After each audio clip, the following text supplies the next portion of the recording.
मुझे, आया हूँ तेरे चरणों में। तूने बुलाया स्वामी मुझे, आया हूँ तेरे चरणों में।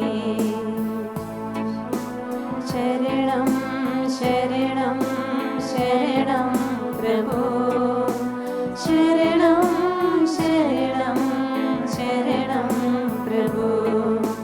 घिर आए जीवन में जब जब अंधेरा, बन जा तू जीवन प्रकाश मेरा।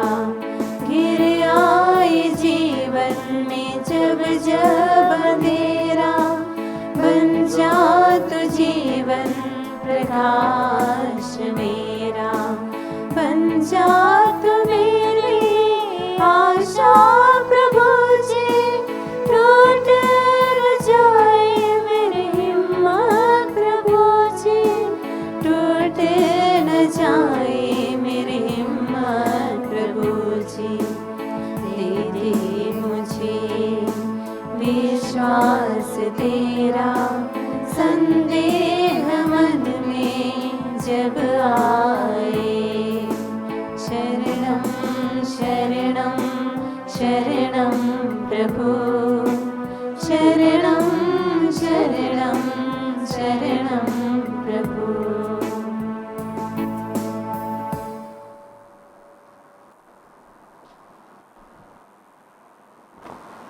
पिता और पुत्र और पवित्र आत्मा के नाम पर आमीन।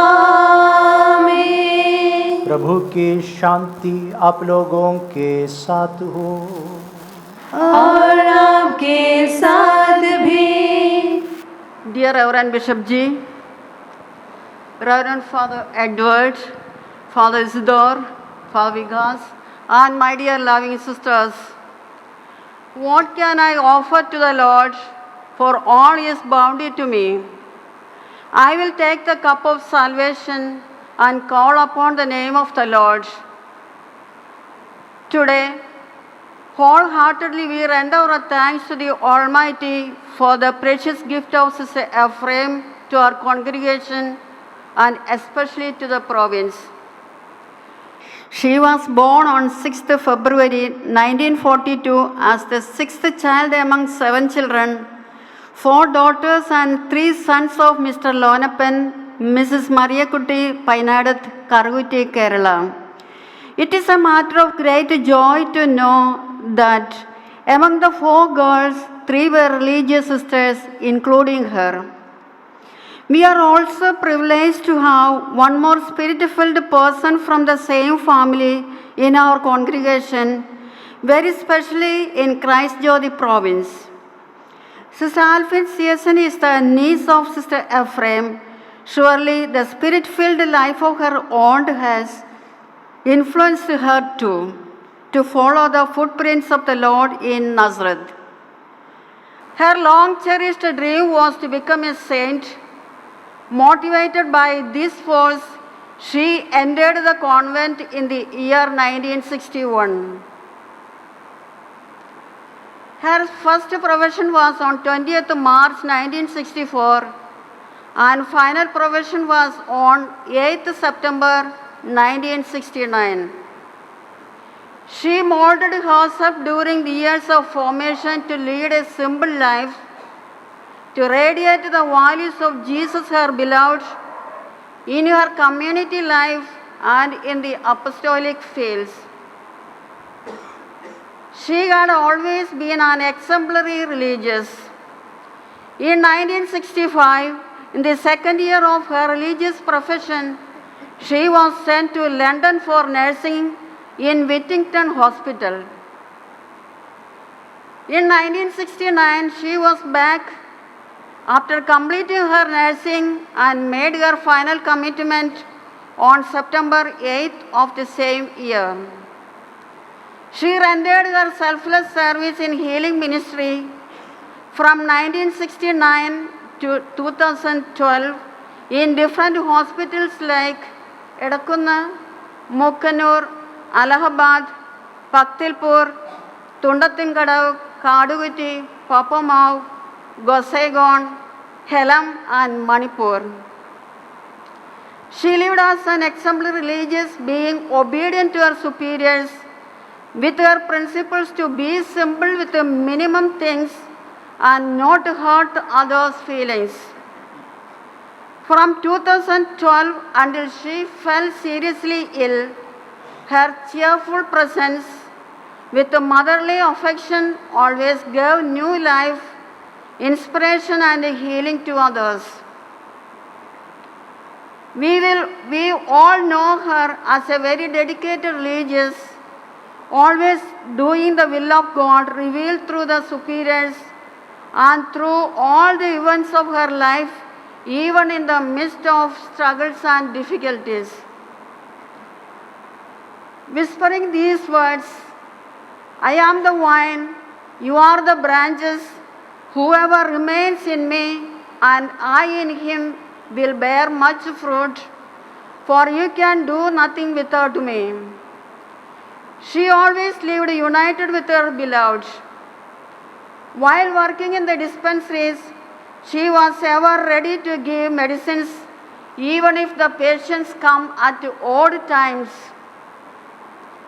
She had always been a loving and caring mother to all the members of her community.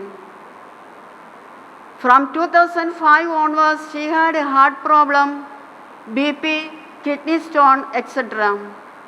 It was admirable that she never hurried for any treatment and was always contented with the rules and regulations of the congregation and whatever was provided her even when she was sick.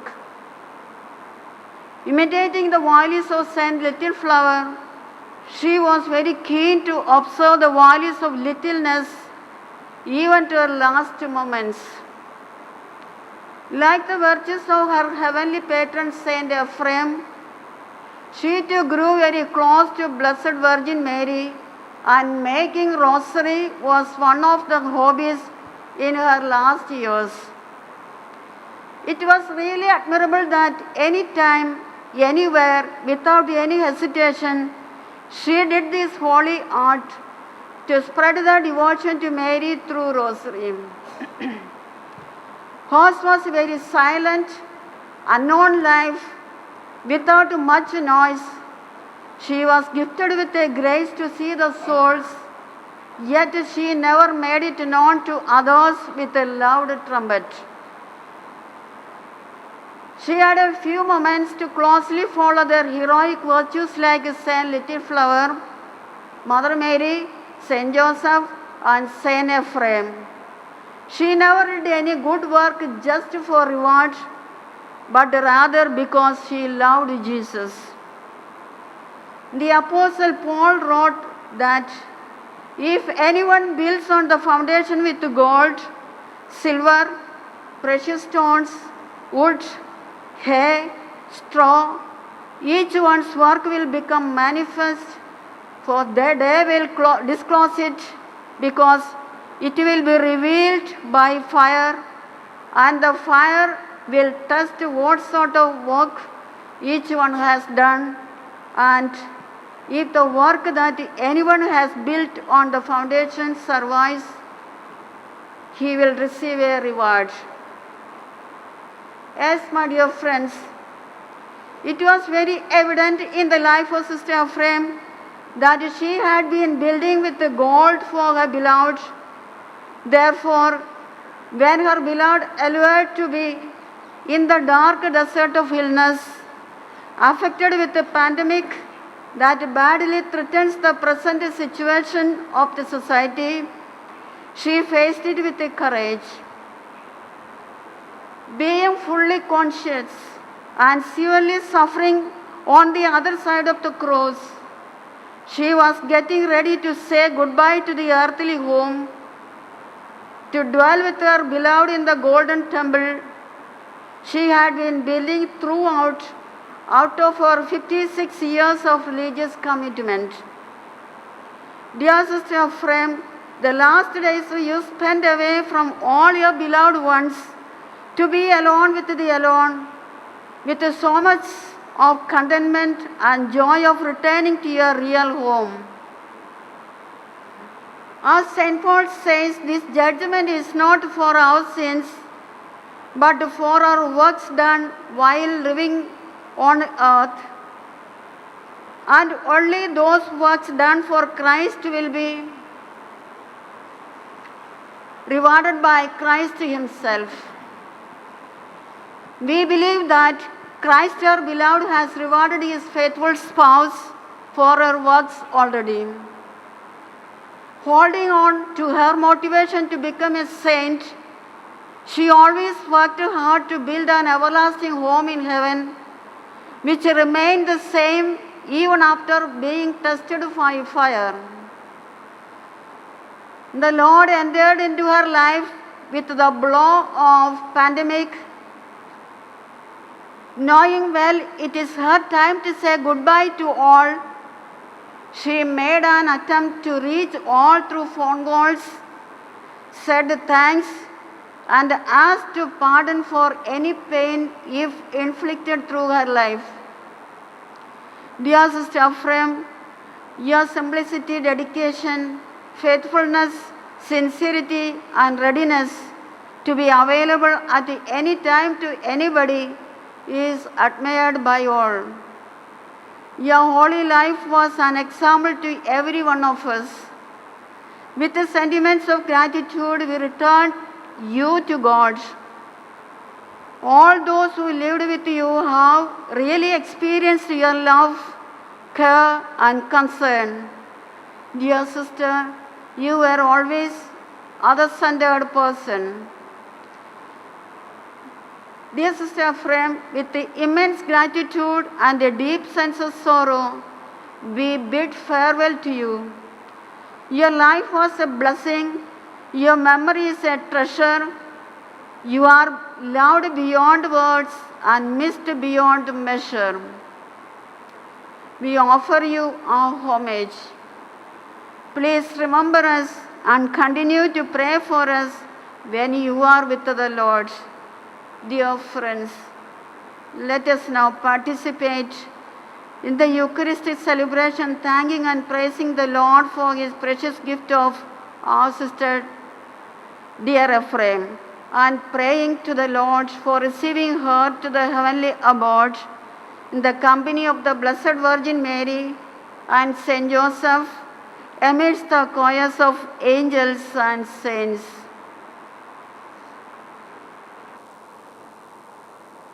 इस मिस्सा बलिदान में योग्य रीति से भाग लेने के लिए हम अपने अंतःकरण की जांच करें, हमारे पापों के लिए, कमियों के लिए दया सागर प्रभु से और एक दूसरे से क्षमा याचना करें।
सर्वशक्तिमान ईश्वर हम लोगों पर दया करे और हमारे पाप क्षमा कर हमें अनंत जीवन प्रदान करे। आमीन। हम प्रार्थना करें। हे सर्वशक्तिमान ईश्वर, तेरी दीन सेविका सिस्टर एफ्रेम ने ख्रिस्त के प्रेम से प्रेरित होकर सिद्धि का मार्ग अपनाया था। जब तू अपनी महिमा में प्रकट होगा तो वे तेरे राज्य में अपने धर्म बहनों के साथ तेरे दर्शन पाकर सदा आनंद मनाए। हम ये प्रार्थना करते हैं उन्हीं हमारे प्रभु और तेरे पुत्र यीशु ख्रिस्त के द्वारा, जो ईश्वर होकर तेरे तथा पवित्र आत्मा के साथ युगान युग जीते और राज्य करते हैं। आमीन। जो बोया जाता है वो नश्वर है, जो जी उठता है वो अनश्वर है। पहला पाठ कुरिन्थियों के नाम संत पौलुस का पहला पत्र। अब कोई ये प्रश्न पूछ सकता है, मृतक कैसे जी उठते हैं, वे कौन सा शरीर लेकर आते हैं? अरे मूर्ख, तो जो बोता है वह जब तक नहीं मरता तब तक उसमें जीवन नहीं आ जाता। तो जो बोता है वह बाद में उगने वाला पौधा नहीं, बल्कि निरा दाना है, चाहे वह गेहूं का हो या दूसरे प्रकार का। मृतकों के पुनरुत्थान के विषय में भी यह बात है। जो बोया जाता है वह नश्वर है, जो जी उठता है वह अनश्वर है। जो बोया जाता है वह दीनहीन है, जो जी उठता है वह महिमान्वित है। जो बोया जाता है वह दुर्बल है, जो जी उठता है वह शक्तिशाली है। एक प्राकृत शरीर बोया जाता है और एक आध्यात्मिक शरीर जी उठता है। प्राकृत शरीर भी होता है और आध्यात्मिक शरीर भी। धर्म ग्रंथ में लिखा है कि प्रथम मनुष्य आदम एक जीवन प्राणी बन गया, अंतिम आदम तो एक जीवनदायक आत्मा है। जो पहला है वह आध्यात्मिक नहीं बल्कि प्राकृत है, इसके बाद ही आध्यात्मिक आता है। पहला मनुष्य मिट्टी का बना है और पृथ्वी का है, दूसरा स्वर्ग का है। मिट्टी का बना मनुष्य जैसा था वैसे ही मिट्टी के बने मनुष्य है, और स्वर्ग का मनुष्य जैसा है वैसे ही सभी स्वर्गीय होंगे। जिस तरह हमने मिट्टी के बने मनुष्य का रूप धारण कर लिया है, उसी तरह हम स्वर्ग के मनुष्य का भी रूप धारण कर लेंगे। यह प्रभु की वाणी है। ईश्वर को धन्यवाद।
तुम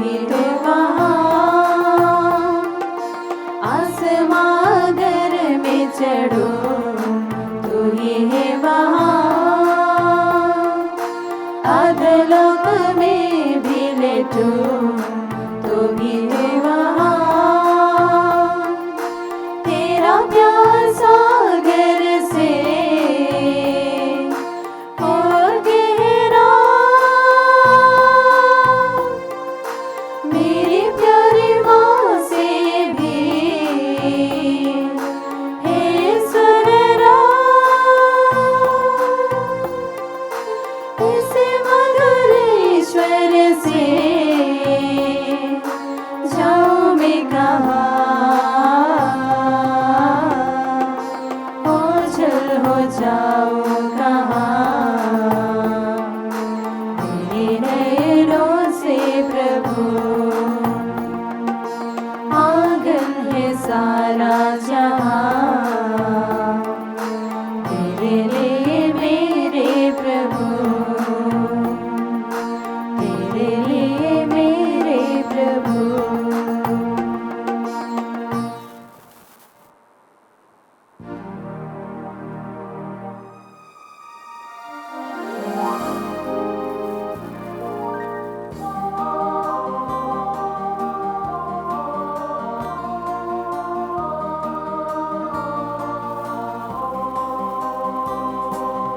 Hallelujah, hallelujah, hallelujah, hallelujah, hallelujah, hallelujah, hallelujah। हम यीशु के संगीत दिन स्वर्ग जाएंगे। हम यीशु के संगीत दिन स्वर्ग जाएंगे। पिता को देखेंगे, धन्य हो जाएंगे। Hallelujah, hallelujah, hallelujah, hallelujah, hallelujah, hallelujah, hallelujah.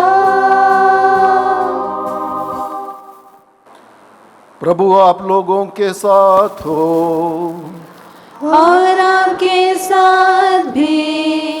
संत लूकस के अनुसार पवित्र सुसमाचार। प्रभु की जय। वे खोपड़ी की जगह नामक स्थान पहुँचे। वहाँ उन्होंने यीशु को और उन 2 कुकर्मियों को भी क्रूस पर चढ़ाया, एक को उनके दाएं और एक को उनके बाएं। क्रूस पर चढ़ाए हुए कुकर्मियों में से एक इस प्रकार यीशु की निंदा करता था, तू मसीहा है ना, तो अपने को और हमें भी बचा। पर दूसरे ने उसे डांट कर कहा, क्या तुझे ईश्वर का भी डर नहीं? तू भी तो वही दंड भोग रहा है। हमारा दंड न्यायसंगत है, क्योंकि हम अपनी करनी का फल भोग रहे हैं। पर इन्होंने कोई अपराध नहीं किया है। तब उसने कहा, यीशु, जब आप अपने राज्य में आएंगे तो मुझे याद कीजिएगा। उन्होंने उससे कहा, मैं तुमसे कह देता हूँ, तुम आज ही परलोक में मेरे साथ होगे। यह प्रभु यीशु क्रिस्त का पवित्र सुसमाचार है। क्रिस्त की जय।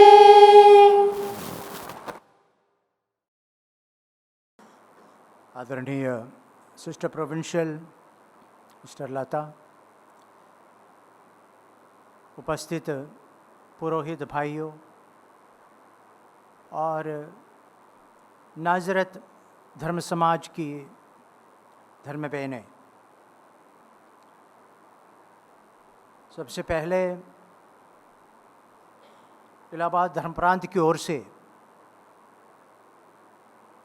सिस्टर एफ्रेम के निधन पर मैं आप सभी को संवेदना प्रकट करना चाहता हूँ। आज का ये मिस्सा बलिदान सिस्टर एफ्रेम के लिए एक रेक्विएम मास है और उनके आत्म शांति के लिए चढ़ाया जा रहा है। हम परमेश्वर को धन्यवाद देते हैं, हमें सिस्टर एफ्रेम जैसे आदर्श धर्म बहन के साथ काम करने का सौभाग्य मिला और ये सिस्टर की धर्म सेवा इलाहाबाद धर्म प्रांत को प्राप्त हुई। तो इस सिस्टर के लिए, उनके धर्म संघीय जीवन के लिए और उनके धर्म सेवा के लिए, उनके परोपकार के कार्यों के लिए हम परमेश्वर को धन्यवाद देते हैं। मृत्यु एक नित्य सत्य है। जिसका जन्म होता है उसकी मृत्यु भी सुनिश्चित है।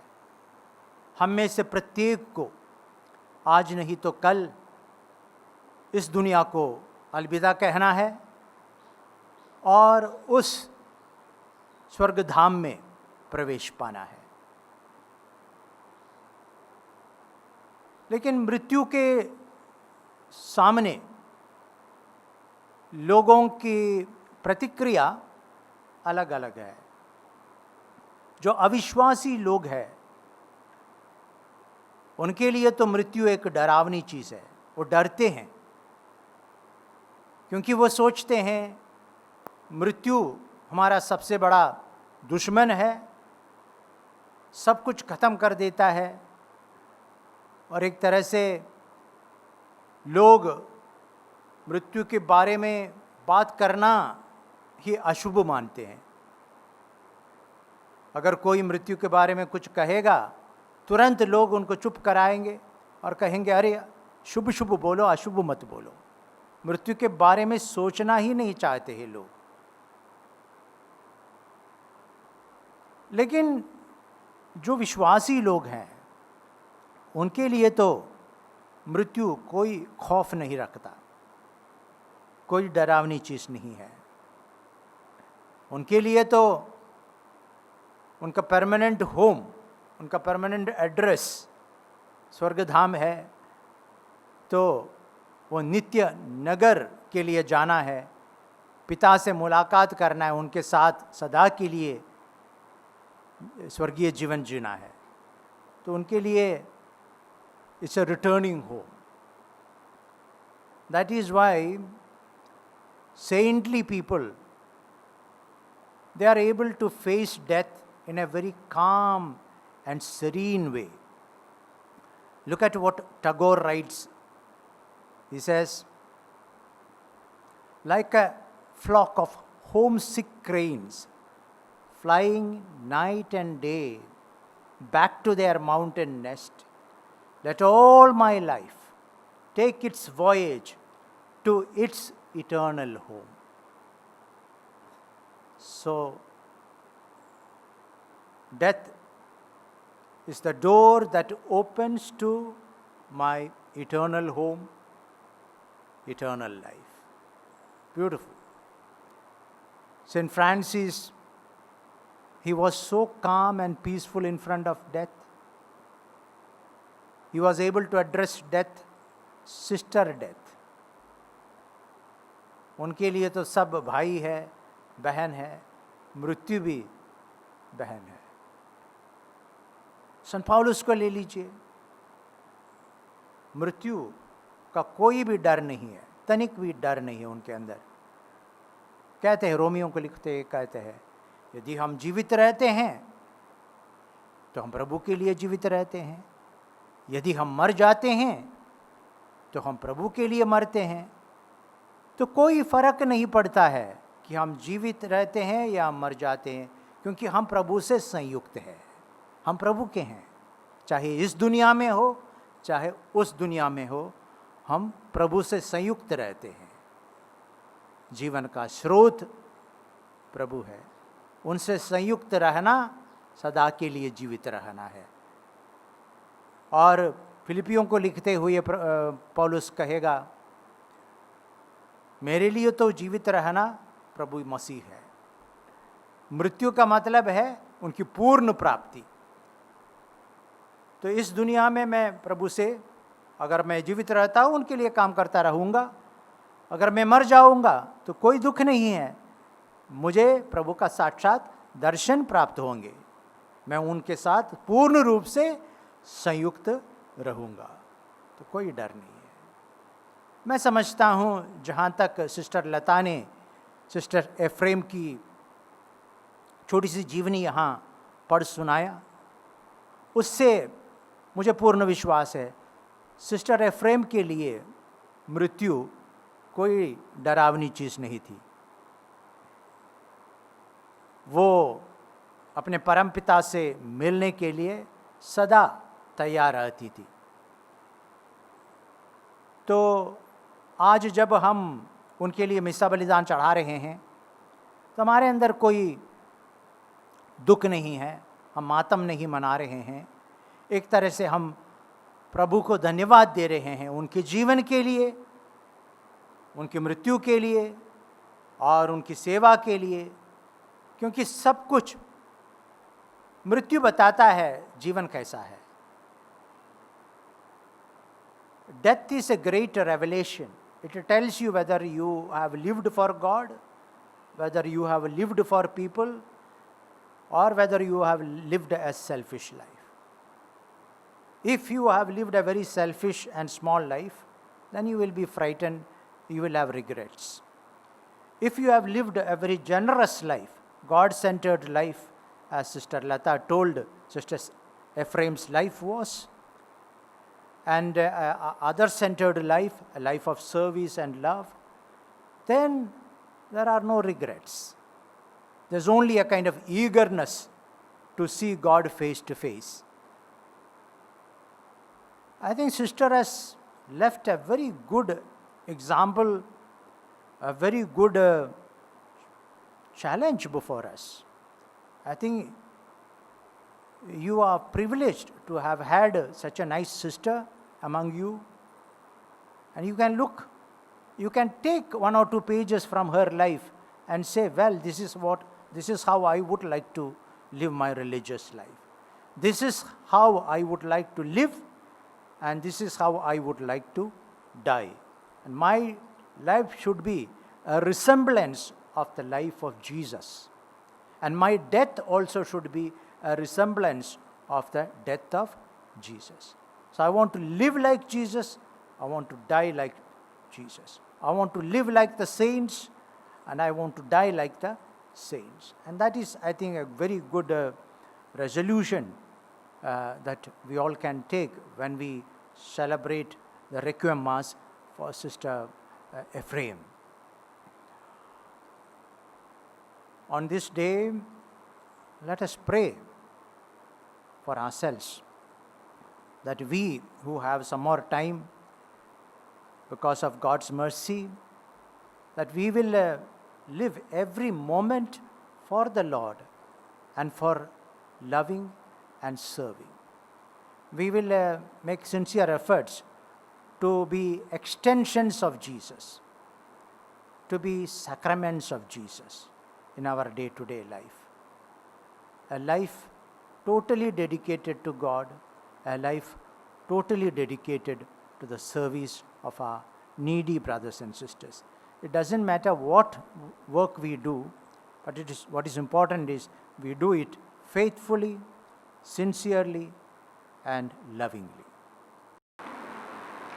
हे करुणामय प्रेमी पिता, हम हमारे स्वर्गीय सिस्टर एफ्रेम के लिए प्रार्थना करते हैं, जिसने आपकी बुलाहट स्वीकार कर अपने निष्ठा पूर्वक और त्यागमय जीवन द्वारा पाए हुए सभी कृपा और आशीषों के लिए हम आपको दिल की गहराई से धन्यवाद देते हैं और उनकी आत्मा को स्वर्गीय आनंद से भरने के लिए आपसे निवेदन करते हैं।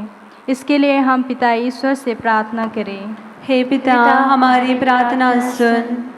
हम इस मिसा बलिदान में हमारे स्वर्गीय सिस्टर एफ्रेम के दुखित परिवार के सभी सदस्यों को याद करते हुए प्रार्थना करें। उन्हें इस दुख की घड़ी में ईश्वर उन्हें धैर्य एवं सांत्वना प्रदान करे। इसके लिए हम पिता ईश्वर से प्रार्थना करें। हे पिता, हमारी प्रार्थना सुन। हे गडेरियों के गडेरिया, हम इस पावन बलिदान में हमारे इलाहाबाद राम प्रांत के बिशप स्वामी जी के लिए प्रार्थना करते हैं। हे प्रभु, आप उन्हें हमारे धर्म प्रांत के गडेरी के रूप में नियुक्त किया है। उन्हें पवित्र आत्मा से अभिषिक्त कीजिए ताकि आपकी दिए हुए कर्तव्यों को एक भले सेवक के रूप में भले भांति निभा सके और उन्हें अच्छा स्वास्थ्य प्रदान कर। साथ ही साथ सभी पुरोहित गणों को आपके दिव्य चरणों में समर्पित करते हैं। उन्हें आशीषों से भर दे। इसके लिए हम पिता ईश्वर से प्रार्थना करें। हे पिता, हमारी प्रार्थना सुन। हे सर्वशक्तिमान ईश्वर, इस पावन घड़ी में हम सभी परिवारों के लिए प्रार्थना करते हैं, विशेषकर उन परिवारों के लिए जो अनेक मुसीबतों और कठिनाइयों की सामना कर रहे हैं। हे प्रभु, उन्हें धैर्य तथा शांति प्रदान कर। इसके लिए हम पिता ईश्वर से प्रार्थना करें। हे पिता, हमारी प्रार्थना सुन।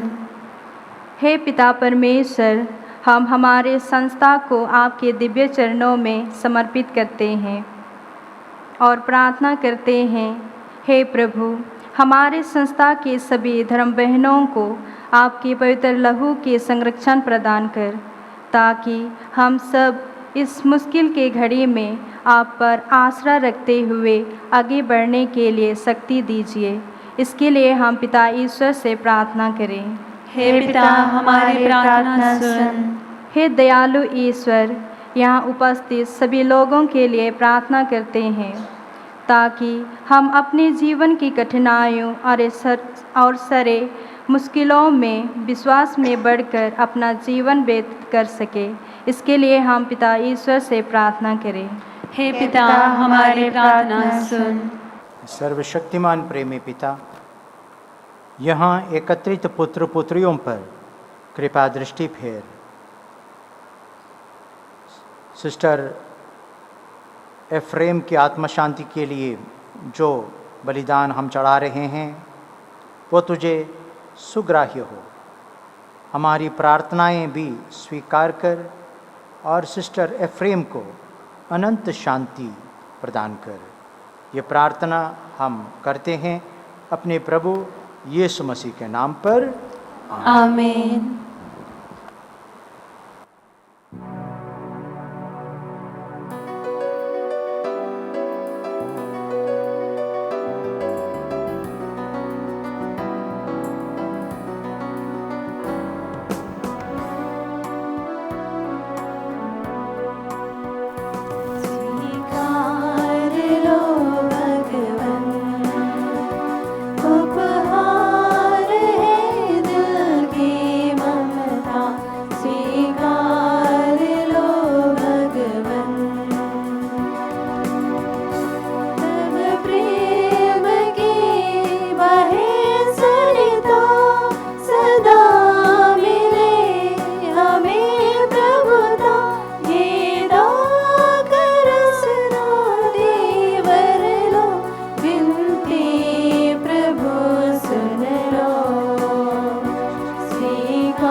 भाई और बहनों, प्रार्थना कीजिए कि सर्वशक्तिमान ईश्वर आप लोगों का और मेरा ये बलिदान ग्रहण करे।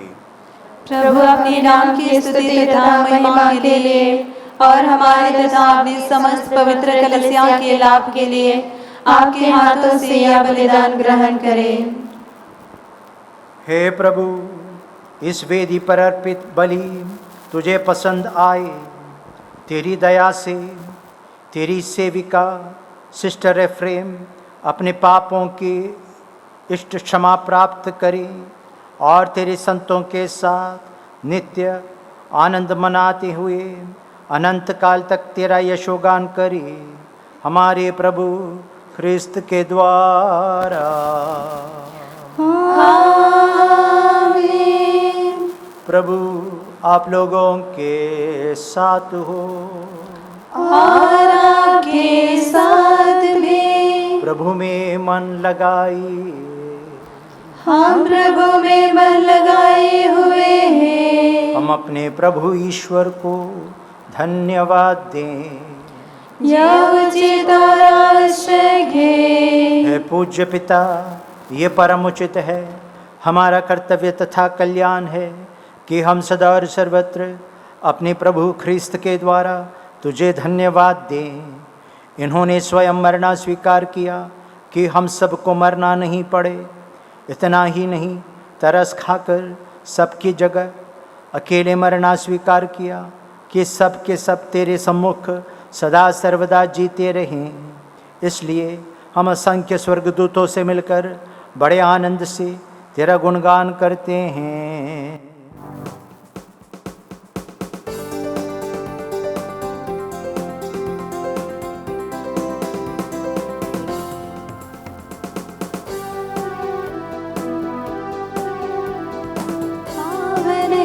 प्रभु पावन है, पावन है प्रभु पावन है। सकल सृष्टि के प्रभु परमेश्वर, सकल सृष्टि के प्रभु परमेश्वर। पावन है प्रभु पावन है, पावन है प्रभु पावन है। ओ विधरा पर तेरी महिमा, स्वर्ग में गूंजे तेरे गरिमा। ओ विधरा पर तेरी महिमा, स्वर्ग में गूंजे तेरी गरिमा। जय जय हो, जय जय हो, जय जय हो प्रभु तेरे सदा। पावन है प्रभु पावन है, पावन है प्रभु पावन है। धन्य है पुत्र जो मुक्ति का दाता, नाम प्रभु का लेकर आता। धन्य है पुत्र जो मुक्ति का दाता, नाम प्रभु का लेकर आता। होसाना, होसाना, होसाना प्रभु तेरे सदा। पावन है प्रभु पावन है, पावन है प्रभु पावन है।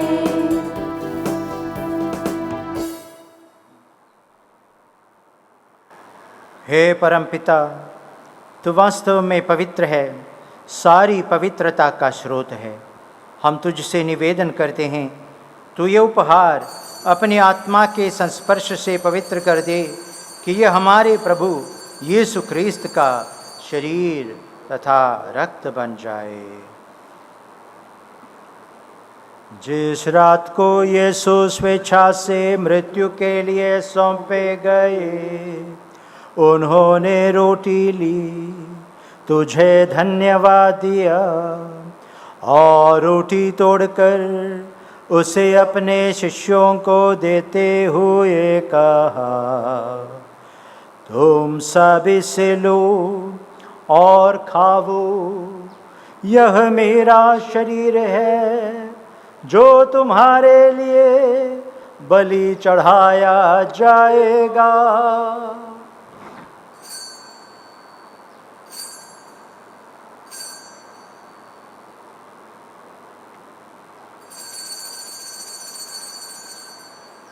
इसी भांति भोजन के बाद उन्होंने कटोरा लिया, तुझे धन्यवाद दिया और उसे अपने शिष्यों को देते हुए कहा, तुम सब इससे लो और पियो, यह मेरे रक्त का कटोरा है, नवीन और अनंत व्यवस्थान का रक्त, जो तुम्हारे और सबों के पापों की क्षमा के लिए बहाया जाएगा।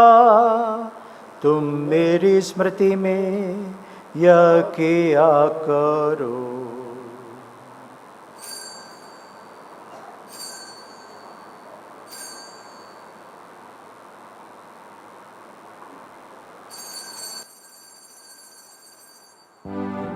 यह है हमारे विश्वास का रहस्य।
हे परमपिता, यह आज्ञा मानकर हम अपने प्रभु की मृत्यु और पुनरुत्थान की स्मृति में तुझे जीवन की रोटी और मुक्ति का कटोरा चढ़ाते हैं।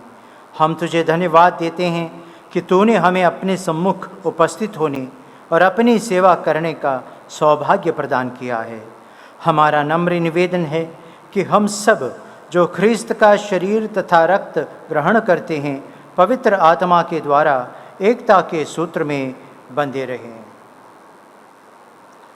प्रभुवर, हमारे संत पिता फ्रांसिस, हमारे धर्माध्यक्ष राफी मंजली और सभी याजकों के साथ विश्व भर में फैली अपनी कलीसिया की सुधि ले तथा इसे प्रेम में सिद्ध बना दे। हे प्रभु, अपनी सेविका सिस्टर एफ्रेम की सुधि ले, जिनको तूने इस लोक से अपने यहाँ बुला लिया है, उन्हें यह वर दे कि जैसे वे बपतिस्मा में तेरे पुत्र की मृत्यु की सहभागी हुई थीं, वैसे ही उनके पुनरुत्थान का भी सौभाग्य प्राप्त करें। हे प्रभु, हमारे उन बंधुओं की भी सुधि ले जो पुनरुत्थान की आशा में परलोक सिधार चुके हैं। उन्हें और सभी मृतकों को अपने पुण्य दर्शन का सौभाग्य प्रदान कर हम सब पर दया दृष्टि डाल कि हम भी अनंत जीवन के सहभागी बने और ईश्वर की माता धन्य कुमारी मरियम, उनके वर संत योसेफ, प्रेरित गण और सब संतों के साथ जो युग युग में तेरे विश्वस्त सेवक बने रहे, विश्वस्त सेवक और सेविकाएं बने रहे, तेरा स्तुतिगान कर सकें तेरे पुत्र यीशु ख्रिस्त के द्वारा।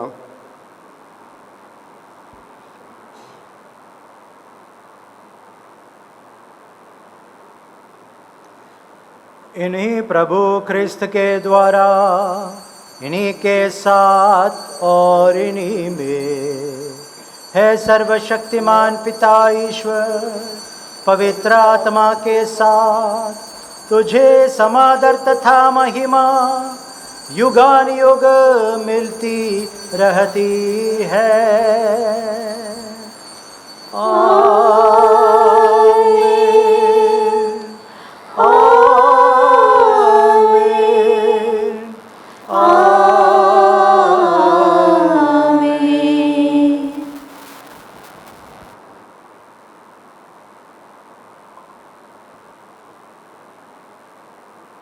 आइए हम सब मिलकर ईश्वरीय राज के आगमन के लिए प्रार्थना करें, जैसे प्रभु यीशु मसीह ने हमें सिखाया है।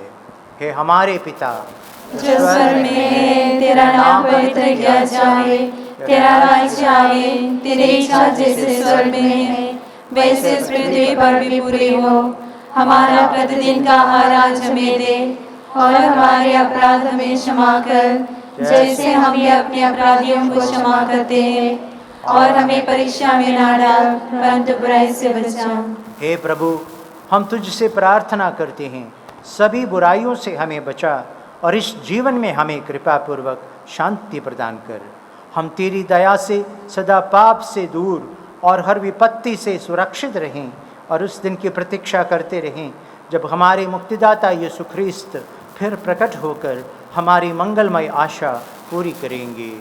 क्योंकि तेरा राज, तेरा सामर्थ और तेरी महिमा अनंत काल तक बनी रहती है। हे प्रभु यीशु ख्रिस्त, तूने अपने प्रेरितों से कहा है, मैं तुम्हारे लिए शांति छोड़ जाता हूँ, अपनी शांति तुम्हें प्रदान करता हूँ। तू हमारे पापों पर नहीं, अपनी कलीसिया के विश्वास पर दृष्टि डाल और उसे शांति तथा एकता प्रदान कर। तो युगानुयुग जीता और राज्य करता है। आमीन। प्रभु की शांति आप लोगों के साथ हो और आपके साथ भी। हम एक दूसरे को शांति अभिवादन करें। हे ईश्वर की मेमने, तू संसार के पाप पर लेता है, हम पर दया कर। हे ईश्वर की मेमने, तू संसार के पाप पर लेता है, हम पर दया कर। हे ईश्वर के मेमने, तू संसार के पाप पर लेता है, हमें शांति प्रदान कर। हे प्रभु यीशु ख्रिस्त, मैं तेरा शरीर तथा रक्त ग्रहण करने वाला हूँ। ये मेरे लिए विचार और दंड का कारण न बने, बल्कि तेरी दया से मेरा तन मन सुरक्षित और स्वस्थ रखे। देखिए प्रभु यीशु ख्रिस्त, ईश्वर का मेमना जो संसार के पाप हर लेता है। धन्य है वे जो प्रभु के भोज में बुलाए जाते हैं। हे प्रभु, मैं इस योग्य नहीं हूँ कि आप मेरे यहाँ आए, किंतु एक शब्द कह दे और मेरी आत्मा चंगी हो जाएगी। प्रभु यीशु मसीह का शरीर और रक्त अनंत जीवन के लिए हमारी भाइयों को जो किया मेरे लिए किया,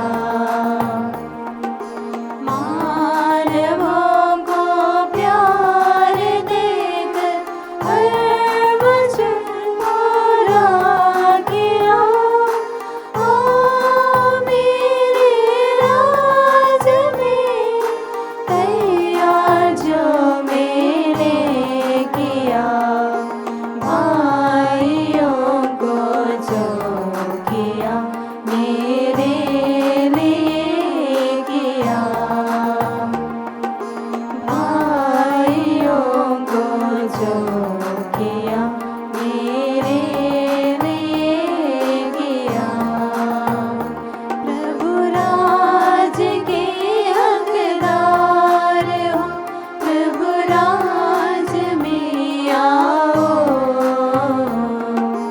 भाइयों को जो किया मेरे लिए किया, भाइयों को जो किया मेरे लिए किया। हम प्रार्थना करें।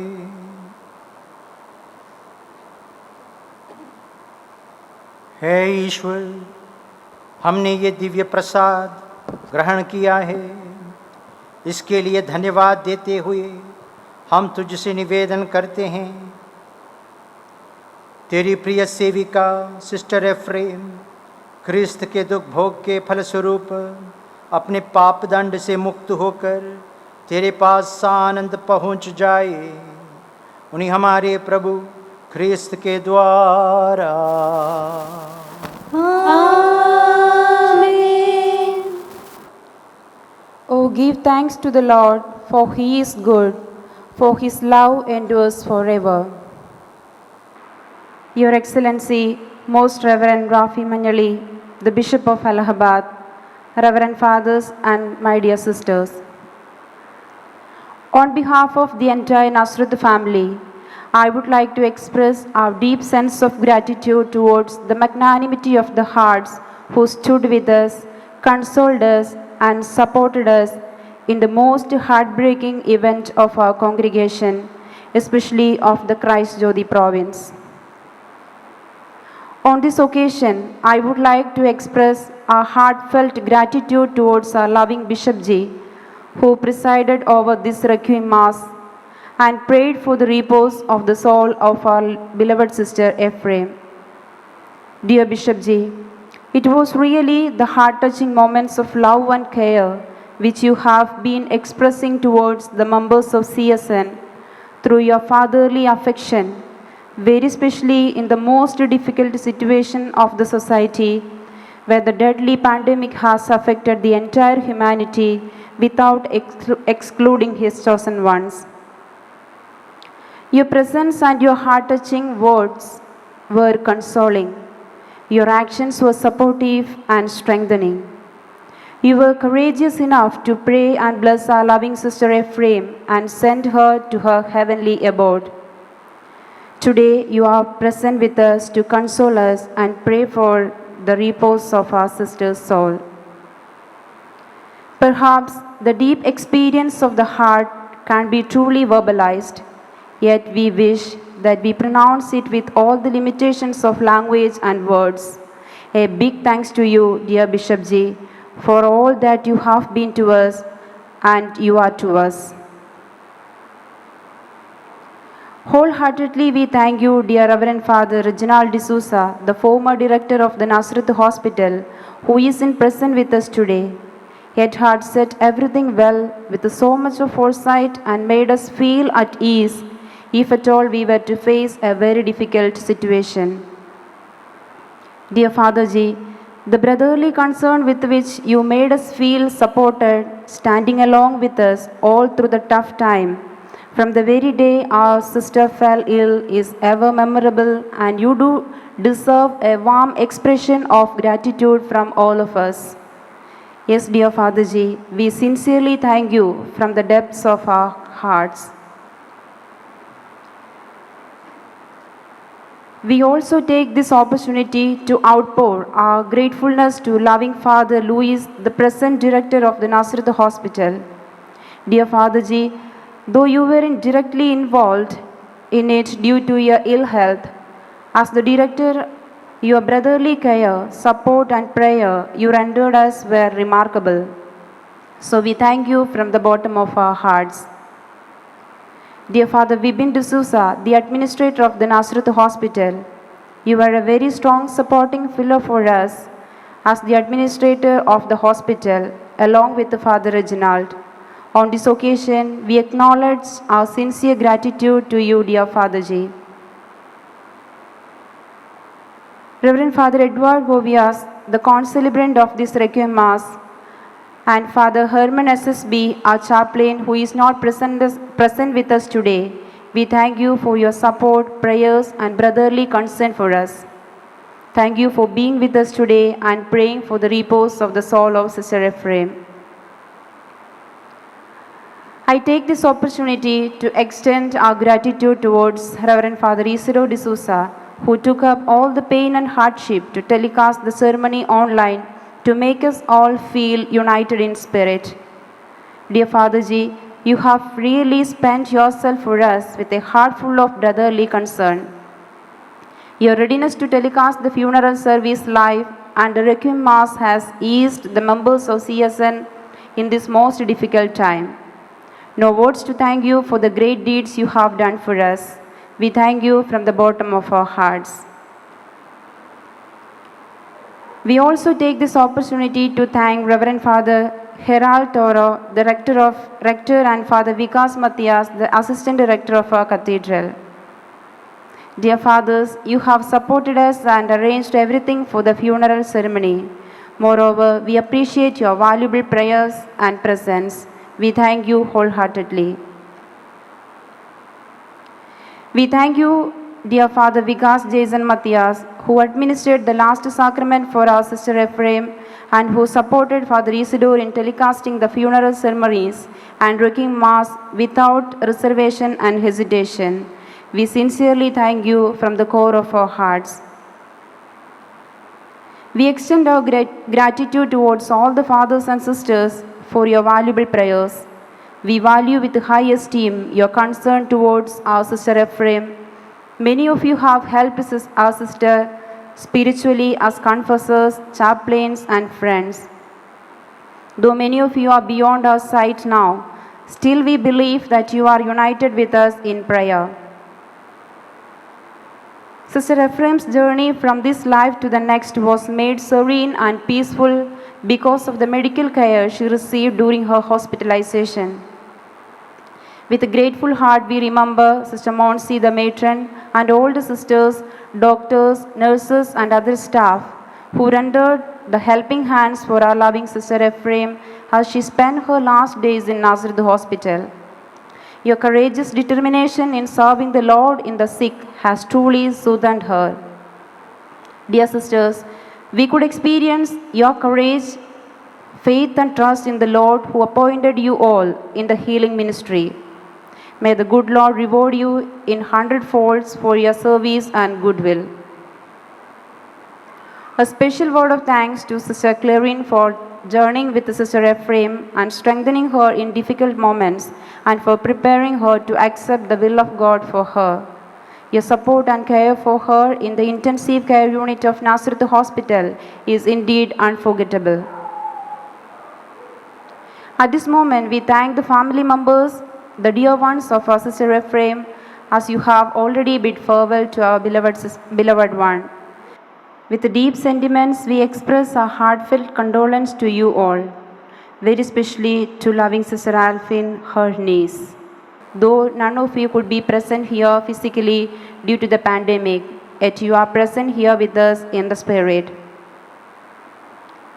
We experience very much at this juncture the solidarity and solicitude of the entire Nazareth family, especially of our Superior General and her team, for their constant support and valuable prayers. Thank you, dear Amma and counselors, for traveling with us in the spirit and supporting us in time of testing. I extend our gratefulness to all friends and well-wishers of Sister Ephraim who are united in prayer with us today to tell us of your respect and regard for Sister Ephraim.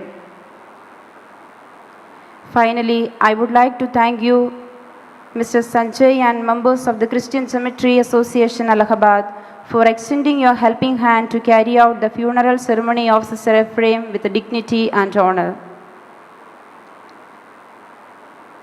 Lastly, it is to you, our dear Sister Ephraim. Thank you for all that you had been to us. We are grateful that in you we had a wonderful sister, sincere, gentle, humble, compassionate, loving bride of Christ, faithful to the call till the last. We, the Provincialate community and all the communities of Allahabad, very especially Mandir Mode, where you were staying as your last community, miss your cheerful face, encouraging and appreciating words, motherly and sisterly love, care and concern, sharing and bearing nature. Words are not enough, dear Sister Ephraim, to express our gratitude. Now, you may be telling us that at this time of my parting, wish me good luck, my sisters and dear ones. The sky is flushed with the dawn and path lies beautiful. Ask not what I have with me to take there. I start on my journey with empty hands and expectant heart. I have put on my wedding garland and I have no fear in my mind. The evening star will come out when my voyage is done and the plaintive notes of the twilight melody be struck up from the King's gateway.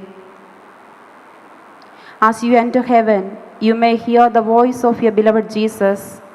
Come, you who are blessed by my Father, inherit the kingdom prepared for you from the foundation of the world. Dear Sister Ephraim, yours are the hands that have knit together lakhs of rosary beads. Many hands on this earth today hold and roll these rosary beads. They all ascend to heaven as our prayers for you. We see in faith that you are already crowned by Mama Mary for the devotion you spread while being in the body with us on this earth.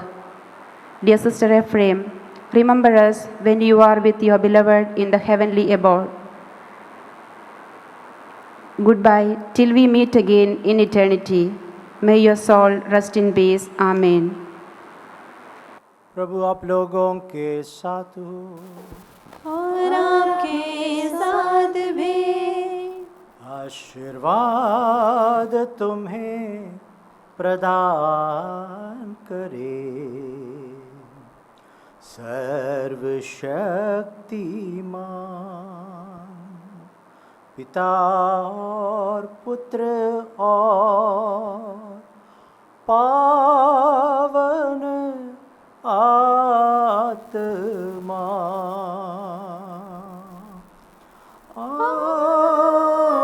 आमीन, आमीन, आमीन।